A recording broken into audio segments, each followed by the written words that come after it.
G'day all and welcome back to the Freo Faithful podcast, episode 23. And no matter how you do it and no matter who you play and no matter how good West Coast are when you play them, it's always good to get the Derby dub. We've won 9 in 10, a convincing win over the West Coast Eagles, despite being pretty accurate. Zach, how are you, mate? Yeah, pretty dirty, mate. Shout out Cam McCarthy, 23rd episode, rest in peace, champion. But yeah, yesterday was pretty stress-free. Or would you say? Yeah, I think it was pretty stress-free compared to what it could have been. So yeah, good win. Happy to win. Should have won by more. I'm sure we'll discuss that. But yeah, all things going well, mate. I think that was a pass mark in my books. Absolutely. Good to get the shout out of the late, great Cam McCarthy out of the way because we do need to quickly mention that our current 23 got turned into a stepladder yesterday. Back-to-back weeks, Liam Ryan has gone goal of the year and mark of the year in the exact same pocket. Do we think that's the best mark we've seen this year? Oh, off the top of my head, yeah. I can't think of any. Oh, and Desai Wanganeen Malira in the last minute just then. Also a contender, but that was a good mark by Ryan. It was ridiculous, yeah. He's what, 31, 32, if I were to take a guess, and he's still just doing that. West Coast, obviously, very, very unlikable. We saw some very unlikable, pieces of action out on the footy field yesterday, but Liam Ryan, you can't help but love him.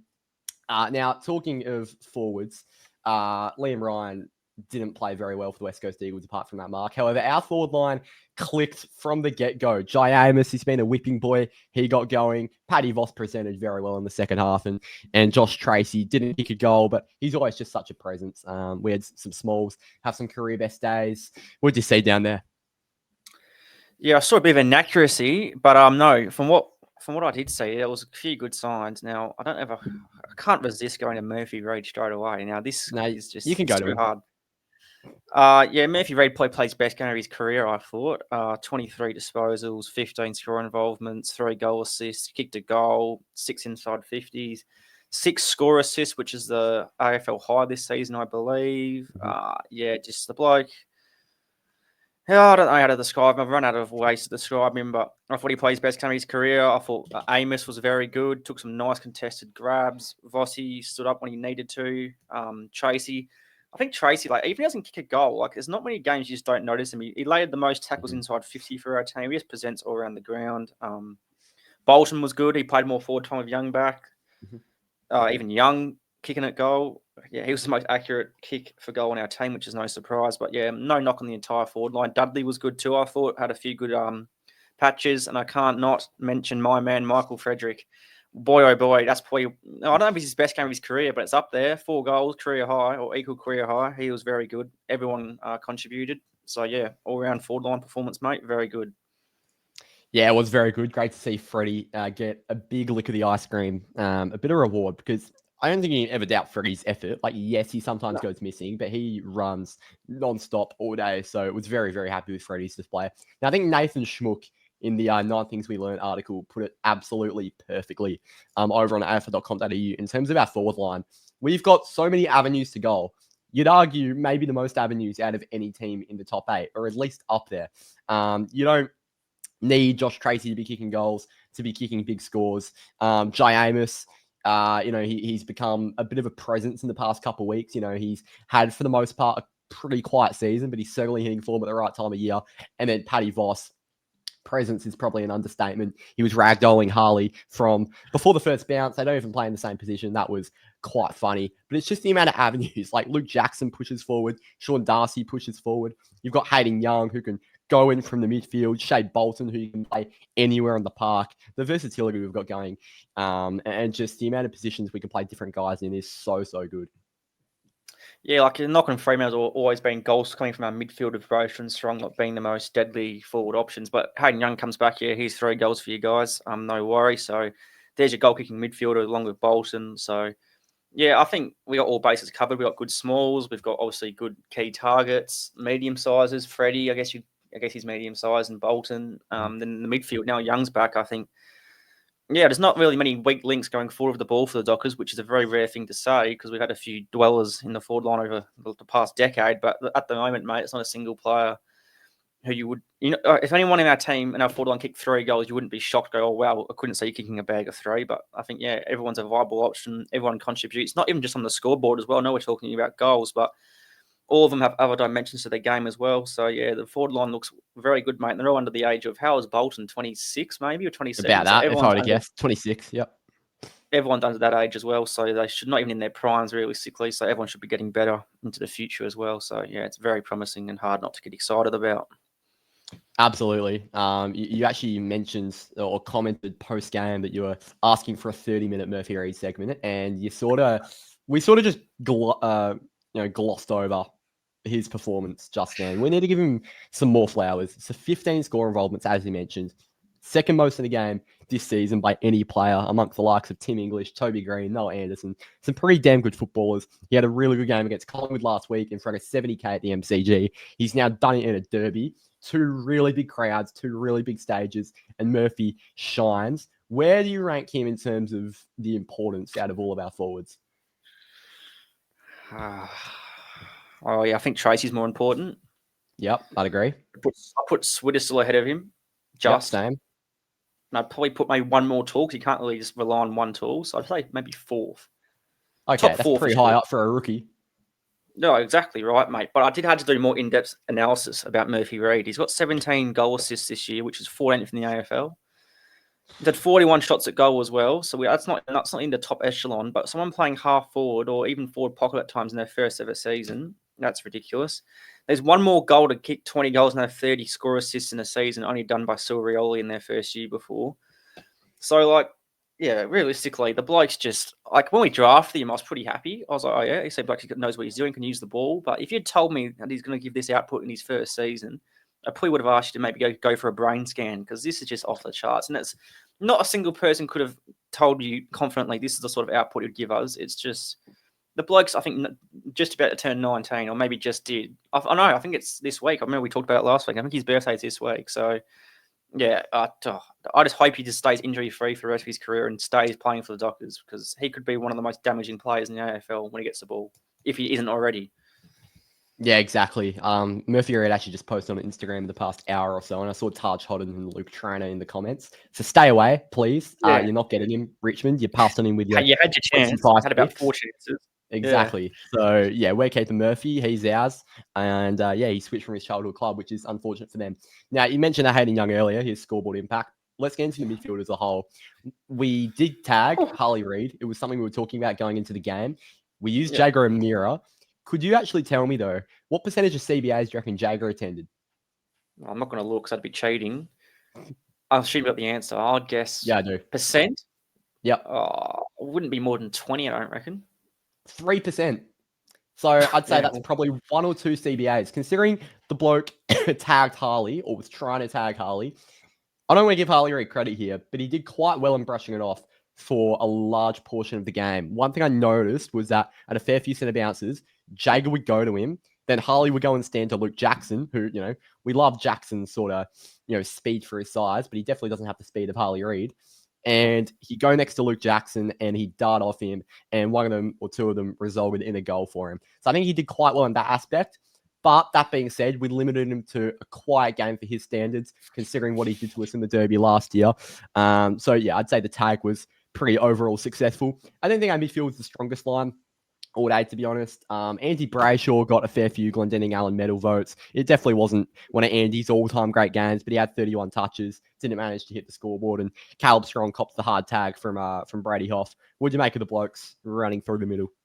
Well, to start, I will say Harley Reid, that goal he kicked, just to brush on that was a pretty good goal, full credit. But the bloke's given away 8 free kicks, and he's given away 60 this year, which is the second highest is 47. The bloke can play, but if he played for the Dockers, mate, you'd be pulling your hair out. Just pull your head in, champion. But the midfield, Hayden Young, I'm going to go there first, with 57% time on ground, which is 74 minutes. 23 disposals, 9 contested, 3 goals, 8 score involvements, 7 clearances, 6 inside 50s, and 559 metres gained in 74 minutes. Now, I said to you, I think he's our best player, and I'm obviously going to stand by that. But, mate, seriously, what a player. And I think he complements the likes of Brayshaw and Strong very well, because Strong's the best clearance player in the AFL, right? He had 4 clearances on the weekend, which takes him to 68, which is the most in the AFL. Strong getting the cheap handball out to Hayden Young and him kicking it inside 50. That's just what stuff my dreams are made of. Sorry. So I thought Sarong was pretty quiet, but I saw a bit of vision on first crack. Shout out Kingy of him like actually putting blocks in Sarong, which is something I don't know how often he does it, but it's a midfield at times can look a bit like playing for the individual. Sometimes we've lost and Sarong's tried to be a hero, etc. Not bagging him, just using it as an example. But on the weekend, we played very good as a whole midfield together. Like there were some individual standouts like Hayden Young, but I thought Sarong, Brayshaw, they offered what they offer, and Hayden Young just complements them beautifully. As I've just repeated myself, but just looking at it, going, Sarong, gets under, gives it to Hayden Young, bang. And even Brayshaw, you mentioned it. I didn't realise he had 13 score involvements. Like I didn't actually notice him that much, but yeah, he was using the ball quite well. Brayshaw. It wasn't that noticeable, but yeah, I think our midfield. That's the first full game this year. It is the full first. Oh no, Young played maybe two. The Saints game, I think, maybe. Yeah, Saints so game. Second full game of Sarong, Brayshaw, and Young. Obviously, they played together last year, but still, like you think the connection only gets better deeper into the season we go. So yeah, I think the midfield is looking really good, mate. And I'm glad Hayden Young's in our team. I think he could be. I'm not going to say it, but he could win the Brownlow one time. I was actually about to go on to that. I think he's got a higher chance of winning the Brownlow than Brayshaw and Sarong, just because he's the point of difference, and I reckon he's going to catch more eyes, and he's much more of a unique footballer. So I'd agree. I'm not going to say he is going to win the Brownlow, but I think he's a higher chance than both Sarong I'll say and he'll win one. He'll win one. I'm happy one of us has gone out on a limb. Now, Hayden Young being back in the team means our second choice midfield now is Bolton, Jackson, and O'Meara. Like, that is silly. I think 17 other clubs would be pretty happy with that as their first string midfield. We've got it as backup. So the depth rolling through there at the moment is absolutely ridiculous. But I certainly want to touch on Jager O'Meara and the impact he's made since being back in the team. His physical presence is so crucial to us being a force. His stat line doesn't really show it. 16 touches, 3 tackles, whatever. You just have to watch the game to know what impact Jager has on a still developing midfield group. Oh yeah, he reminds me of I'm not saying he's anywhere near the level of player David Mundy, but he has the same sort of character as Mundy did when like Song and Brayshaw were coming through, like the experienced, cool head, big body. Like he's really, I'd assume he looks like he's a good on-field leader as well. So like I was listening to again first crack, and they're talking about how important on-field leadership is, especially late in games. I think Jager's that sort of guy. Like he's so experienced compared to the rest of our midfield. He's a big body, and as you see, he tagged Reid pretty well, and still got his ball in his hand 16 times, which is more than some taggers do. And he's not even. I don't remember him tagging before. Was that the first time he's tagged? Jager, I'd say so. Yeah. Yeah. So he's a selfless player, big body, experienced, and yeah, I think he's an unsung hero of our team, mate. Just gets the job done every week, and he even offers can play in the wing as well. Chop out in the wing, so he's not just one-dimensional. So yeah, I agree. Underrated. And he's a sort of player you have to watch the game to appreciate his value. You can't just look at the stats and go, "Oh yeah, what a superstar." I'm not saying he's a superstar, but you know what I mean. Like you have to watch it to recognize what output he gives. Yeah, absolutely. You say he chops out on the wing. He only had 3% CBA, so the bloke is basically a wingman. But whenever he does go in there, just a physical presence, and you think about all the stoppages in the game of football. He gets around the ball a lot, and he lays. I mean, he doesn't even lay that many tackles. It's just his presence is so commanding. We spoke about it a couple of weeks ago, I think, but just the on-field leadership that's been building for a while now. It's been brewing, and JL sort of touched on it in his press conference, how Josh Tracy and a few of the other leaders gathered all the players together before JL went on the ground and sort of, told them to address a few things, clean up on a few things before JL even had to say anything. I think that was at 3/4 time, and we obviously went and kicked 8 or 9 goals in that last quarter. You think of all the leaders in each line, in the forward line, as I just mentioned, Tracy is stepping up massively at the moment as a leader. Sam Switkowski put in that bracket in the midfield. Sarong and Brayshaw are born leaders, and we just touched on Jager. And then in the back line, it's full of them. Luke Ryan, Brennan Cox, Oscar McDonald, you could probably even say, and Geordie Clark. So many experienced heads. We're getting back down there now, and we're not putting out the youngest team in the comp each week anymore.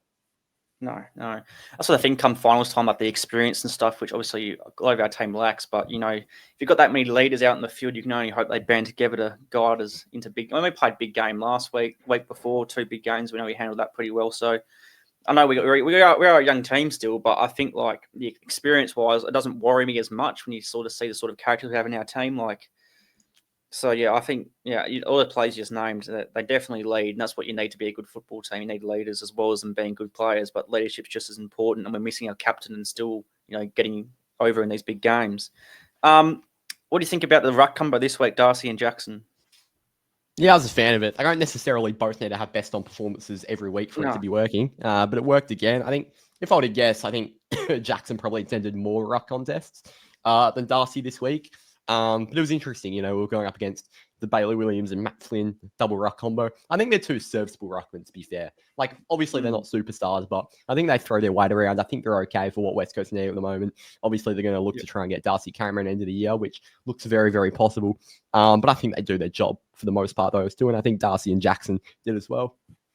Well, they combined for 17 score involvements, which is actually staggering, to be honest. Shout out Sean Darcy, 9 score involvements. I don't know his career high is, but that would have to be close. I thought he seems to be like not only getting fitter, Darcy, but he's becoming like more game sense. You know what I mean? Like some decisions he's making are like back to the Sean Darcy of old. So he's obviously building his tank and his fitness. All right, talking about leaders in the midfield, Sean Darcy, absolutely.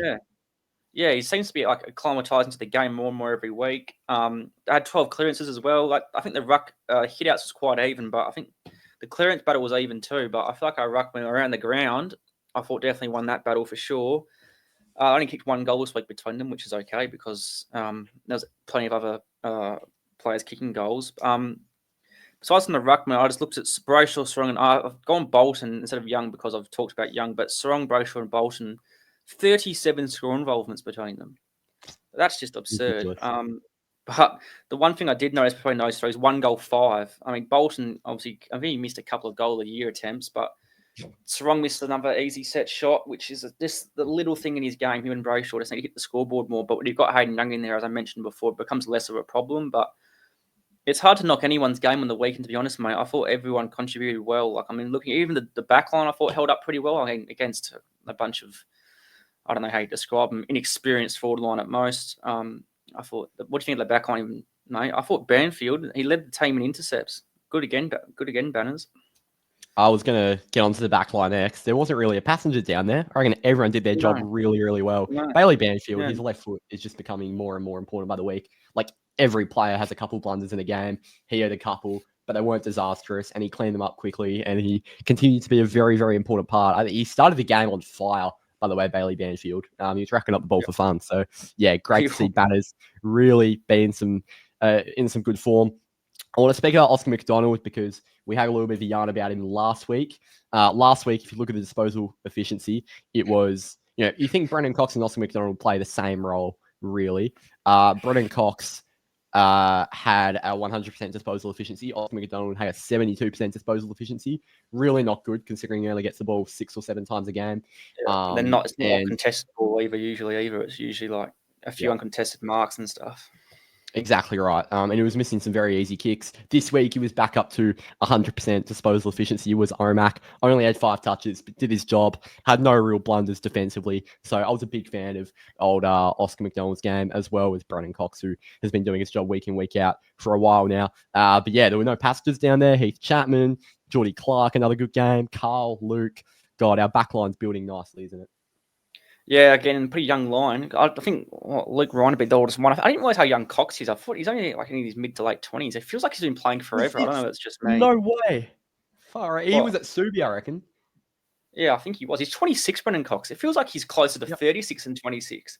But yeah, I think, again, like our forward line, mate, like all these players were performing well. And I guess you'd say, I don't know how old, like Jacob Wiedering is close to 30. So theoretically not in their primes yet, besides maybe Ryan and Pearce. But I think every line performed, and every line's been performing consistently too, week in, week out, which has been a knock on our team for the last couple of years. But consistency's building and the players are growing, which is obviously the 2 key indicators you want when you're rebuilding, which I think we're basically past that rebuilding phase now. But yeah, I think the back line, what I found interesting, they conceded 12 goals from 42 inside 50s, which is 28%. Last week, it was only at 17% Collingwood scored by, so we did theoretically defend worse, but I think last week was an outlier. It was that good of a defensive game, but I still thought, as you said, everyone held up well down back, and there was no real passengers on the team anywhere, especially in the back line.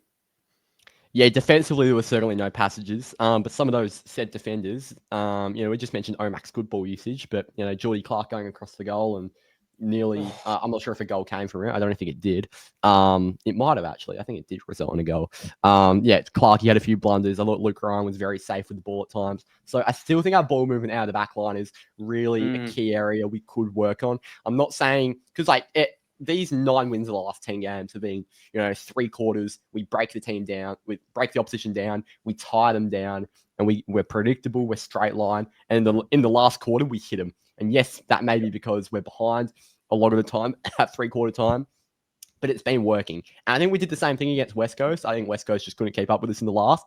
But I would maybe like to see us go into that more attacking mode a little bit earlier because Luke Ryan's a very good user of the ball. And it sometimes feels like we're wasting him because I certainly feel like some of his decision making wasn't his decision to be made. I think he was probably coaching driven. Yeah, I'm just looking now. I think we've lost, if my quick checks, I think we lost 2, or we only lost 2 out of the last 10 last quarters. So, yeah, as you said, we're definitely breaking teams down. We obviously lost the last quarter against North Melbourne. God, don't remind me of that game, and Sydney. But besides that, every game you've built into the game, which it does worry me to a bit because if you play a quality opposition and you start off, we're not starting slow, so to speak, but we're not playing our best footy at the start of games, which can, say you play, I don't know, Adelaide, and they can score very, very quickly.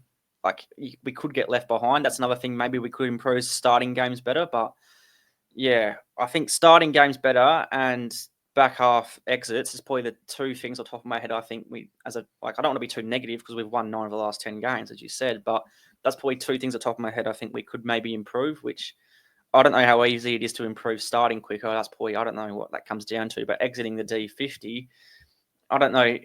The one way to fix that's personnel, but I don't think you can really drop anyone. I'm not suggesting drop anyone, but yeah, if that's the only 2 things I can think of that need improvement, then we're going pretty well. Put it that way. Exactly right. And hopefully we see Alex Pearson, the anchor, against Carlton this Sunday because I believe he will be named as a test. There's a chance he misses 1 more week, which 1 more feels like 2 more and 2 more feels like 3 more at the moment with Alex. But I'm hoping he's back this week. That's what the injury report's telling me. Now, there are a few guys vying to get back into the team. Cooper Simpson should play Waffle this week as well. And the Peel game just wrapped up he played not today, long I ago. think, didn't he? Oh, did he really? He had 11 touches. I assume managed minutes. Did you see the Waffle stats, mate? There you go. Well, I'm about to get him up. Quinton Narkle, 41 touches. Will Brodie, 41 and a goal. Get him back in. Where is Will Brodie? That's what I was waiting for you to read. Jeremy Sharp, 22 touches. Liam Reedy, 43 hitouts, 19 touches, 1 goal. We were speaking about Liam Reedy being a must play a couple weeks ago. Do we get him in? Well, I wouldn't against the Koning and Pitnet. No, no, don't do that. I was thinking maybe, I don't know what will happen, but Erasmus came on. I thought he was okay. He butchered the ball. Could you maybe see, looking at how they performed today, I've read a few things. Do you reckon Narkle could get a goal at the sub? Maybe? I think he very well might. He's got more of a spark. I think Raz came on and did his job. Don't get me wrong. I think he was quite busy. But Quinton Narkle is certainly more of a spark if we're looking at that. I think he's versatile as well. Mm-hmm. I mean, he plays in the midfield at Waffle level. Is he an AFL level quality midfielder? I have my question. But even if you had to put him in CBAs or you put him on a wing, you can put him in the forward line where Erasmus is just basically an inside mid or can play wing, I guess. But Narkle could maybe be. I thought this is maybe at the time of the year when Walters would start playing as sub, but maybe it's Narkle. I don't know. If I had to give you a change, I'd maybe guess for this week, I'd maybe say Narkle comes in as sub, but he's played okay in the Waffle, but this is a massive outlier game, don't get me wrong, but get him in while he's hot, mate, I guess.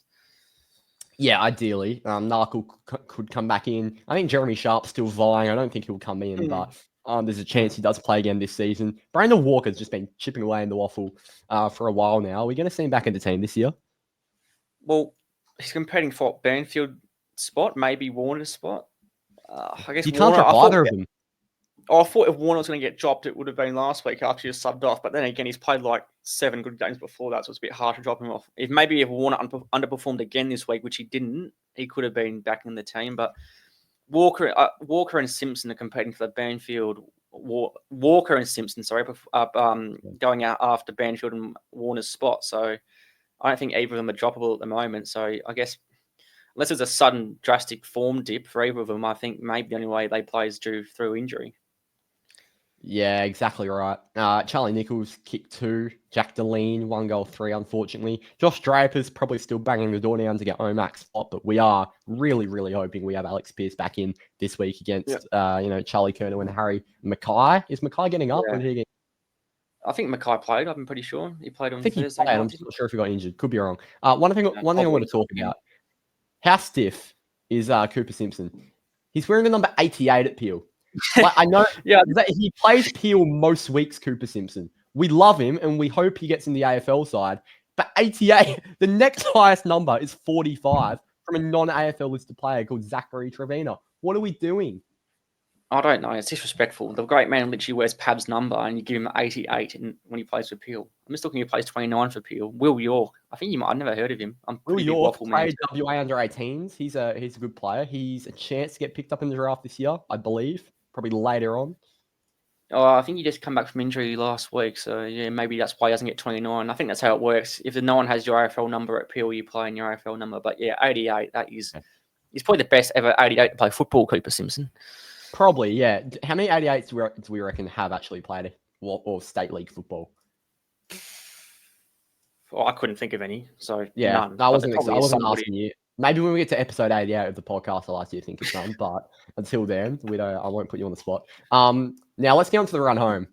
Our run home is reasonably tough. Like, in my opinion, we can win every single one of these games. We absolutely can. Will we? We very well could. I'm not sure. I'm not going to say no, we won't. But I'm saying every single one of these games. Do we go in as favourites? The Bulldogs game, maybe I'm not. They're not good against top 8 teams, though. Yeah, but the Marvel, I guess it depends. Like, if the Bulldogs, I think that will come down to the Bulldogs are out of contention or not. Maybe that could have a big impact in the favouritism. But we definitely go in favour against Carlton. That's already $1.19. Port Adelaide, I think we probably go. I'm so glad we're not playing. I got worried. I thought the Port game was their last game at Adelaide Oval for the year, which would have been Hinkley's last game. I'm assuming Travis Boak retires. That would have been extremely dockery. So we probably go in favourites there. The Brisbane game, that's a 50-50. And the Dogs game, as I said, it depends on probably what the game means for either team. But if we thought if I told you we lost one game on the run home, what game would it be? Which one are you most worried about? Port Adelaide. I'm being dead serious. I was going to say Carlton. Oh, that is so funny. Just the mindset of a Fremantle fan. We played Brisbane and the Bulldogs, but we're worried about Port Adelaide and Carlton. We've never beaten Port at the Adelaide Oval. We know Carlton's Carlton and we're wearing the anchor. Like, there is so many dockery subplots in these last 4 games. If we win all 4, we will get top 4. If we win 3, we might get top 4, likely a home final. And if we only win 2, we're a chance of dropping out of the 8. So we really need to win 3 to give us a chance at not just the 8, but a real good shot at top 4. Yeah, I think it'll be touch and go because of our dire percentage. We win 2 of them, which jeez. I was happy we won on the weekend, but I was frustrated looking at the behinds racking up. It was such a simple percentage boost chance. Like, I didn't want to say it before the game and sound cocky and we lost, but now in hindsight, that should have been how much did we win by? 49, I think it was. It should have been 70 or 80. We missed that many chances, but even then, I don't think our percentage even. I obviously goes up a bit, but I still think we got the worst percentage in the top 8 regardless. But yeah, I guess percentage doesn't matter if you win, mate. It shouldn't matter. So yeah, I'll hopefully get a top 6 finish, and I think if we win 3 games, it'll be pretty close because I think there's a lot of top 8 versus top 8 games. I think next week coming up, next week I think it's Hawthorn versus Adelaide. Well, if I want, I can excite you about something if you want. Yeah. If every single favourite wins this weekend, we will be in the top 4 by the end of the Freo Carlton game. If every favourite wins, we will be in the top 4. So that's saying Bulldogs beat the Giants. That's saying Crows beat the Hawks. Saying the Suns beat the Tigers, or doesn't really matter that game. Yeah. That's saying the Pies beat the Lions. So there's a good chance. There are some there are some results that really should go our way that might go our way, should go our way. And if we just beat Carlton, then we're going to be in a very good position by the end of round 21. I mean, we have to win, but even Dogs, Giants, either way the result works for us. I mean, I think you'd rather Adelaide beat Hawthorn, but even just a couple of the results go away, we'll be in the top 6, which is realistically, if we finish top 6, that's a good result in my books. If we won the first week of the finals, if we got knocked out at home in the first week, then God Almighty. But Yeah, the run home's interesting. I think we got one of the easiest runs home. Like I think some teams, I think Hawthorn plays like 3 top 8 teams, maybe even 4 of them. So, but just the important, in all seriousness, Carlton and Port are non-negotiable. We have to win them, and I think if we win one of Brisbane and Western Bulldogs, it should be all right. But yeah, the last 3 games, I think I'd rather play the 2 easy teams first than the Carlton and the Brisbane and Bulldogs last week. It's a very good way to check up for finals because those will be finals like atmospheres. I know last week was and Hawthorn was, but that Bulldogs game could be enormous. And if you win one of those, or if you win both of those, we'll be in the top 4. We'll obviously have an away final, but God, yes, the team may beat us, but who can stop our belief? Because we just completed the toughest test in footy a couple of weeks ago against the Pies. Our belief will be sky high if we win 1 or 2 of those to end the season. We just have to, beat Carlton, beat Port Adelaide, win the games we should win. I'm trusting that our maturity's grown enough that we will do that. And then the last 2 games are going to be absolutely huge. Oh, yeah. Yeah, I think if we finish top 4, there'd be enough lids, like in bottles recycled, because the lids would be going off them, to maybe buy like a Freo Faithful bus to drive to the MCG. We'll be recycling that many bottles without lids on them. Yeah, I just think non-negotiable next to win one of the final 2, and we should be in the home final. That's a good result. But yeah, geez, it's a good AFL season, mate. Like, it's not the greatest AFL season, but like the last 4 weeks of the season going to final should be good. And hopefully we can sit back and watch our team win and enjoy the other games. Because if we start losing, then we'll be sweating on results, and nothing's worse than that, mate.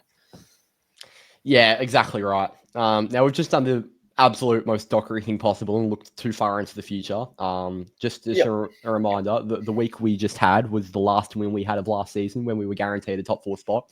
So, let's just calm down. I'm hoping the players are a bit more, lids on than the fan base is at the moment. Like, yes, we did just beat West Coast. But let's not look too far ahead. Let's look at this week. We're wearing the anchor. We're playing the most Dockery team of all time. This is the hallmarks of a Dockery performance, but God, we should win. Yeah, we should win, mate. Carlton on the weekend, or was it Thursday night? How they play Thursday night? I don't know. It was Thursday. I think it was Thursday night. That's just ridiculous. That's just the VFL at its finest. But yeah, we should win. I mean, Carlton, the only thing they're really good at, or their strength, so to speak, if they have one, is their clearance work. So the midfield just has to turn up. And then we win the clearance battle. We should win, which sounds extremely confident and cocky, but that's just the way to beat Carlton's beat them at the contest and you win.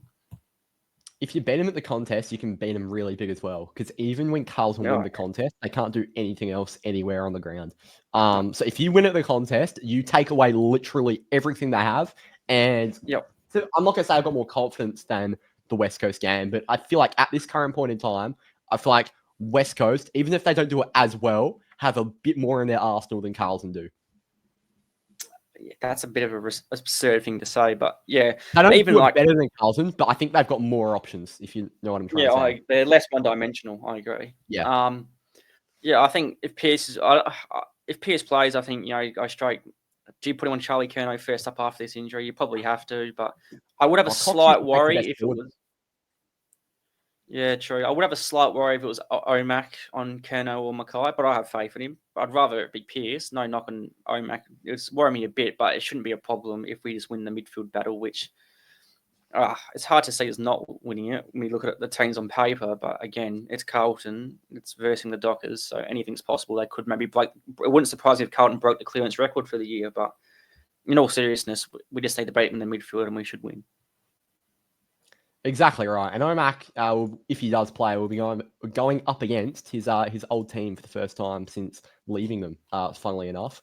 The last time I believe he played was round 2, 2021 for the Blues, and Carlton suffered a 21-point loss to Collingwood. I believe that was the start of Michael Voss's tenure, if I'm not mistaken. So a fair way back, Omac's time in the Navy Blue. So maybe he's got a bit of experience on, the Curnows and the Mackays in training. But that being said, we would certainly much rather Alex Pearce out there. You were just mentioning one-dimensional at Carlton. If we beat them at the contest, we really should win the game. Do our forwards have anything to be worried about with their backs? It would be very Dockery just to kick, like, give Waitering 10 intercept marks like it's Joe McGovern in the Derby. Like, also, he couldn't kick it to McGovern, so maybe they give Waitering a McGovern treatment. But no, not really. They got players like Adam Sardi can't even defend. Like, he wouldn't be able to defend an 80-year-old. They got a lot of inexperience down back, so I don't know I'm sorry, who's I they did got. not realize how bad their backline was. I don't want Yeah, to get all cocky here, but geez. it's really, really inexperienced. I mean, Wiedering obviously is probably the best interceptor in the AFL. So if you just kick it away from him, maybe it's a Voss job. Maybe it is a Paddy Voss job. Go to Wiedering. But That is besides from that, literally taking everything away down there. If Zossi goes to Wiedering, mitigates him, and then just kick 6 again while doing a forward tag, then geez, we could be going for 300 here. God, this is the most arrogant podcast you'll ever see after beating West Coast. Just to list the rest of their backline. Harry O'Farrell had a really good game, but like 4 games into his career. Matt Carroll, Adam Sard, Ollie Hollands, Nick Haynes, Lockie Cowan. Nick Haynes has been okay this year. Nick Haynes has been okay. He had a shaky start though, didn't he? And he's got a few blunders in him. I wouldn't be confident as a Carlton fan going with that back line. No. I just like what they got. Wiedering's tall. Haynes is tall. Is that O'Farrell bloke? I don't think he's very tall, is he? Oh, he is. Take that back. 197. So there's your 3. Wiedering, O'Farrell, Haynes versus Voss, Tracy, and Amiss. We should have the better of them talls, and their small defenders aren't even worth talking about. Exactly. Now, a talking point will be, do we play Dudley or do we play the extra midfielder? Smaller or taller? What are we thinking? That's a very horses thing. Do you reckon? Yeah, I expect it will be unchanged. That whole knuckle thing earlier, that is speculative, just to say something to talk about. But I assume if Pierce is not fit, then it will be unchanged. So I think Dudley or Rasmus is the sub again, and maybe they be pretty stiff to drop Duds back to the sub. So I'd guess I'd leave it as Dudley playing and Rasmus as a sub. But yeah, even if it's going pear shaped, you can easily swap them and get a bigger body in the midfield if they are dominating us in the midfield, which they shouldn't. But you never know. But yeah, I'd probably leave as is. Yeah, I'm in the same boat, mate. I think we're going unchanged unless Alex Pearce gets himself fit, and I'd be pretty happy with that team heading into a Dockery clash Sunday afternoon against Carlton in a game where we absolutely have to win, in a game where we really should win. But will we win? Find out on Sunday at 3:10, and the fan cams could either be the most fun we've ever had or the least fun we've ever had. So tune in to that next Sunday evening. Zach, thanks for joining me yet again, mate. Do you have anything to say before we wrap it up? Oh, no, nothing at all, mate. I hope you have a great week. Hopefully the Dockers perform well next weekend. Hopefully there's no Wagner's talk. Oh, that's what we should talk about. Sorry, just quickly. Do you want to cut that out? Yeah. No, we don't need to cut that out even. Corey Wagner. We've just completely forgotten about Corey Wagner, who didn't play on the weekend. He was a bloke who would have tagged Harley. He's going to come back in. Who goes out? Erasmus? Dudley, maybe he does go back to the sub after all. I've just said it would be ridiculous to make him the sub. Maybe he is the sub after all. So that's poor by both of us. But yeah, Wags, because obviously it wasn't on the injury report, so I don't know how serious. People said it was minor, but I guess we don't really know. He'll be back this week. I can't believe we've not talked about Corey Wagner this whole podcast. Yeah, so I assume that's probably out for Erasmus, I guess. Yeah, I'd probably say the same thing. Maybe Wags goes sub. That would probably be a bit disrespectful, though. I think our midfield. The thing is, our midfield mix look quite good, so I assume Wags maybe goes back down to the back line, his most natural position. Like, yes, he gives us something good through midfield, but we got Hayden Young back in there now. I don't think we're really going to need the services of Corey Wagner through there. So Wags, certainly a best 22 player, expecting him to go back. And yeah, I think Arise will probably exit the team. And Quinton Arkle, eat your 41 touches out, mate, because you're not coming back in. Just before we finish for the second time, I just had to ask this question. I just remembered it. I wanted to ask you. So let's say, going off the team on the weekend, week 1 of the finals, in an ideal world, using the team we played against West Coast, what changes would you make? Talking about the run home. So I don't know if we'll be able to get the team you want in the park. Obviously, you want continuity within your team. Mm-hmm. So what changes would you make personally from now to the first week of the finals if everything was an ideal world? So ideal world, every person on our list is fit, and we've just had that list we had that team we play against West Coast with. So I think Nat Fife comes in as sub. I think he's going to be such a value as a sub. I'm not even just saying he's at on-field leadership, mate. On-field leadership, right? So I think Fifey would come in for Erasmus. Pierce would come in for McDonald, and you'd almost say that's it, really. Wagner in for Dudley, Fife for Erasmus, McDonald for Pierce. I'd actually almost keep Dudley in. I think he would do something on the big stage. I'd maybe almost say Banfield. It's so stiff. It's so stiff, but you can almost say Banfield. He's probably our weakest link back there still. It's a very good back six, back seven, but he's still just probably our weakest link. Yeah, it's at least a good discussion to have. Like, when have we had to have this discussion before? Like, it's a very good problem to have. And I think that obviously means that Walker and Simpson are also stiff, but that's, again, a good problem to have. But yeah, be interesting to see if we can get maybe even just for the last 2 games have a full strength team going into the finals, which would be ideal. But yeah, I guess there's a few interesting selection calls that will have to be made. Exactly right. Gee, ideal world would be very nice. I think we're going to have an ideal world in a couple of weeks. Like you just mentioned, Cooper Simpson played Waffle today. Fingers crossed Alex Pearce plays against the Blues this week. And then, Matt Johnson too. Forgot about Matt Johnson. Does he get back in? I think he might have to.